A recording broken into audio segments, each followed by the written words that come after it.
क्या ये वाक्य सही है कि चित्त का अनुभव चित्त से ही होता है या चित्त के माध्यम से होता है? क्या ये सही है? एक वाक्य से ये बातें कहना बड़ा कठिन हो जाता है। एक ही वाक्य को आप बिना किसी सहारे के उसका अर्थ बताना बड़ा कठिन हो जाता है। यदि आप किसी को, आपके मित्र को पकड़ेंगे और कहेंगे कि चित्त का अनुभव चित्त से होता है, वो शायद एक शब्द भी नहीं समझेगा, वो हंसेगा, आप क्या कह रहे हैं। तो उसकी भूमिका बनानी पड़ती है, उसकी भूमि बनानी पड़ती है, उसके बाद जो है सार उसका आता है। तो यदि आप ये कहना चाहते हैं चित्त का अनुभव चित्त से होता है, तो आप इसको भूमिका देनी पड़ेगी। आप 3-4 कम से कम पंक्तियां लिखनी पड़ेंगी कि आप इस निष्कर्ष तक पहुंचे कैसे। अब ये बात ध्यान में रखें कि कितना भी बड़ा गुरु हो, वो उसको भी समझ में नहीं आएगा कि ये आया कैसे ये। तो यहाँ पर मैं एक बात बता दूं कि अनुभव केवल अनुभवकर्ता को होता है और किसी को नहीं। चित्त से अनुभव नहीं होते, चित्त का अनुभव होता है, चित्त के अनुभव होते हैं। ऐसा कोई भी अनुभव नहीं है जो चित्त का ना हो, ये आपने देखा ही हो। जो कि आपका दूसरा प्रश्न है कि क्या सभी सारे अनुभव चित्त द्वारा ही संभव है और कोई माध्यम नहीं है? नहीं, और कोई माध्यम नहीं है। क्यों? ऐसा क्यों है? फिर से आप चित्त की परिभाषा में जाएं। चित्त की परिभाषा है नाद, और नाद ही अनुभव है।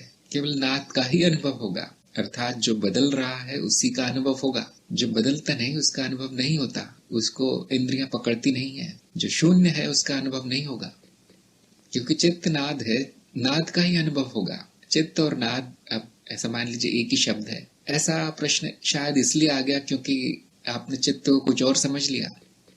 जब भी प्रश्न आए तो परिभाषा आपको सामने रखनी पड़ेगी कि ये प्रश्न मैंने लिखा है किसके बारे में ये। तो जब आप कहते हैं चित्त का अनुभव चित्त से ही होता है, इसको आप नाद में बदलेंगे, उसके पर्यायवाची शब्द में नाद का अनुभव नाद से ही होता है, तो आप देखेंगे अब ये अर्थहीन हो गया ये वाक्य। नाद का अनुभव होगा, नाद से कुछ अनुभव नहीं होगा। आप इतना कह सकते हैं नाद से नाद रचनाएं बनती हैं और नाद रचनाओं का अनुभव होता है।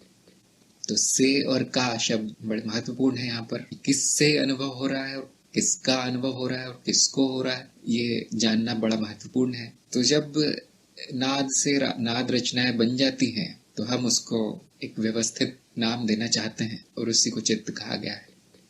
जो व्यवस्थित नहीं है, केवल नाद है, रचना नहीं है, वो भी चित्त है और उसका भी अनुभव होता है, लेकिन वो अर्थहीन है, वो स्मृति में बैठता नहीं। जो स्मृति में बैठ गया उसका अनुभव बड़ा अर्थपूर्ण है, इसका नाम ज्ञान है। स्मृति में जो बैठ गया, जिसकी पिछले अनुभवों से तुलना हो गई, जिसके संबंध बन गए आपसी, वो बड़ा अर्थपूर्ण है अनुभव, और वही अनुभव ज्ञान कहलाएगा। तो देखिए, अब ज्ञान व्यवस्थित अनुभव है और चित्त अनुभव है और नाद भी अनुभव है। जो सबसे पहला अनुभव है वो नाद है। नाद ना हो तो अनुभव असंभव है। तो आपने लिखा है कि क्या चित्त का अनुभव चित्त के माध्यम से होता है? चित्त का अनुभव होता है, चित्त के माध्यम से कुछ भी नहीं होता। ये इतना स्पष्ट नहीं होगा वाक्य। चित्त के अनुभव हो सकते हैं। यदि मैं कहूँ चित्त के माध्यम से अनुभव होता है तो एक और संभावना आ जाएगी कि चित्त हटाकर भी फिर अनुभव संभव हो जाएगा, कि माध्यम तो कोई भी हो सकता है फिर।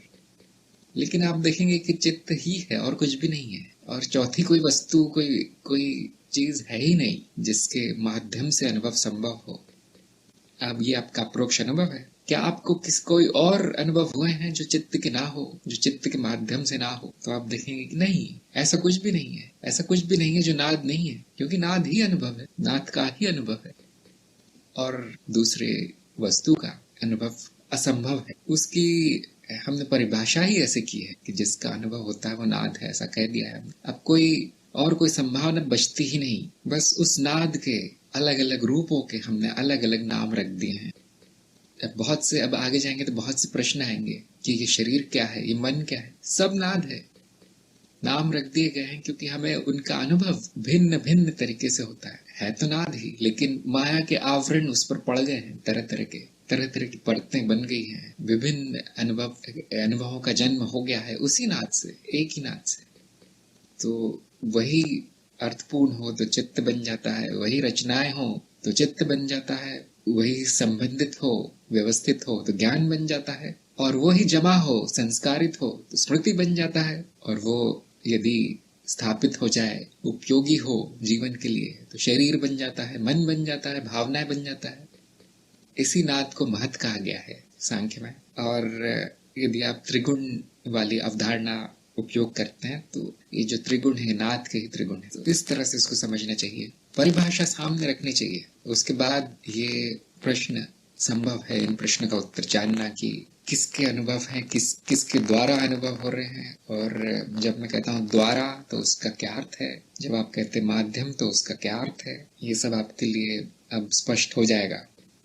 अनुभवों का माध्यम नहीं है, चित्त के अनुभव है, सीधा अनुभव हो रहा है चित्त का, अनुभवों का किसी माध्यम से नहीं होता। कभी कभी हम कहते हैं कि इंद्रियों के माध्यम से हमें अनुभव हो रहे हैं, तो क्या उसका अर्थ है, क्या ऐसा है कुछ जो इंद्रियों के माध्यम से ना होता हो? तो हम देखेंगे ऐसा भी नहीं है। तो जब हमें जो समझना होता है, जो अनुभव समझना होता है, उस तरह की परिकल्पना, उस तरह की अवधारणा बना लेते हैं। क्योंकि जैसे ही मैं कहता हूं कि इंद्रियों के माध्यम से अनुभव हो रहे हैं, अब आप देखेंगे कि इंद्रियां भी तो अनुभव हैं, तो क्या एक अनुभव के माध्यम से दूसरा अनुभव हो सकता है? अब आप देखेंगे यहाँ पे अवधारणा बनाई गई है इंद्रियों की, क्योंकि इंद्रियों का भी तो अनुभव होता है। जो भी हमें अनुभव होता है वो इंद्रियों का अनुभव होता है। ऐसा नहीं कि अनुभव कुछ कहीं और है और इंद्रियां बीच में आ गई, अब हमें वो अनुभव नहीं हो रहा जो पहले था, कुछ और अनुभव हो रहा है जो इंद्रियां बता रही है। तो ये हमने एक परिकल्पना बना ली है कि इंद्रियां ना रहे तो भी कुछ होगा, तो भी नाद होगा, लेकिन उसका अनुभव असंभव है। तो जब आप इंद्रियों के वीडियो तक पहुंचेंगे तो आपको ये बात ध्यान रखनी है।